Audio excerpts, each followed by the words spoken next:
So we've done a whole lot of stuff so far, and I know that when we do that, you get a little antsy about exactly what it is that is going to be expected of you. So that's what we're going to talk about this time. Exactly what do I expect you to be able to do for any of these given situations. First, you need to identify, is this a situation where I use a z or a t to find the interval? You should be able to find the margin of error by hand when it's a z interval. T interval, we can't do that. You should be able to find the confidence interval, sometimes by hand, but definitely using a calculator. You should be able to interpret it, meaning if we were to repeat this process 100 times, 95% of the time we would actually catch the mean of the population within the interval. You should be able to tell me what the effect of changing the sample size and the confidence level would be.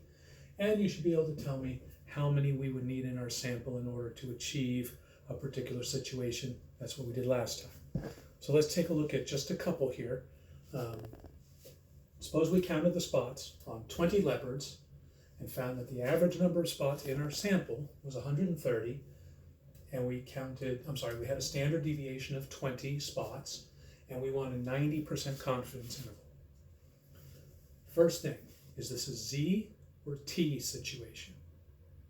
When you think about it for a second, hopefully you identify it as a T situation because we have the standard deviation for the sample, but not for the population, and our sample is not 30 or more, so we need to use T for this one, which we're not going to be able to calculate the margin of error by hand.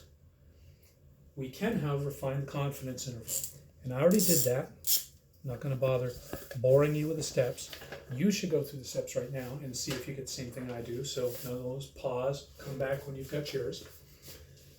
I got 122.27 to 137.73, which means that our margin of error came out to be about 7.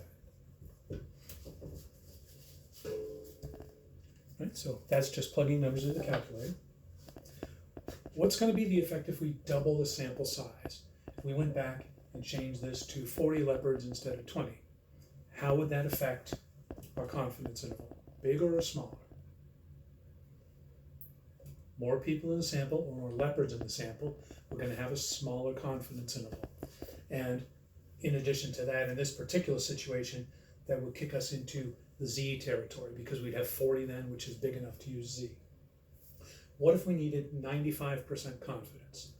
We found our interval here for 90% confidence. What if we need more confidence? Bigger interval or smaller interval? It's going to require a bigger interval, right? Because what we're saying here is that we're 90% certain that the average number of spots is between these two numbers. So we're 90% certain we've got the average in here. If we want to be more certain, we're going to have to go out farther. If I cast a wider net, I'm going to be more certain that it actually caught the mean within that net. And if we want a margin of error of 2, how many are we going to need in our sample? Well, the margin of error here was 7-ish. 2 is a lot smaller than 7. So we would need to have, let's see, what is it? We want 90% confidence, that's 1.64. And we're multiplying by the standard deviation, which was 20. We're dividing by the margin of error we want, and then we're squaring. And I did that out, and I got that we would need about 268 or 269 leopards in our sample in order to get this margin of error. Let's do one more of these quickly.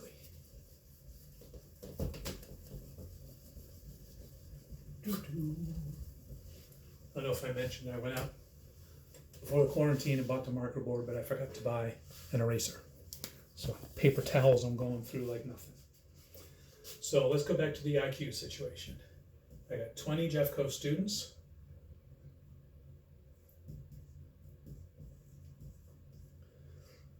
I got an average for the sample of 120 with a standard deviation of 13, and I want 95% confidence. And same questions, bigger sample. If we want 90% confidence, And what if we want a margin of error of 2 this time? Shouldn't have erased those. All right, first question. Z situation or T situation? The key is that it's IQs. We know the standard deviation of the population for IQs, so we don't even need this here. We know our sigma is 15, and that puts us into Z territory. We can do the margin of error by hand. That's pretty simple. Our margin of error is going to be 1.96 for that confidence level times the standard deviation divided by the square root of our 20 students. And I'm not going to do that on the calculator. We end up getting about 6.5 for that. Our confidence interval actually ends up being 95.4 to 108.6. Okay. So we are 95% confident, if we were to do this over and over again, 95% of the time, the actual IQ of Jefferson College students would fall within that interval. That's the interpretation of the confidence interval. Bigger sample, smaller interval. Lower confidence, also smaller interval, right? If I'm 95% sure that this interval catches the mean, then if I shorten it a little bit, I'm going to be a little less certain that I've captured the mean. So lower confidence, smaller margin of error. And for a margin of error of 2, that's considerably smaller here, we would multiply our 1.96 times our 15 divided by our new margin of error, and we would square the results there. And I worked that out before also. We would need 216 people in the sample in order to get our margin of error of 2.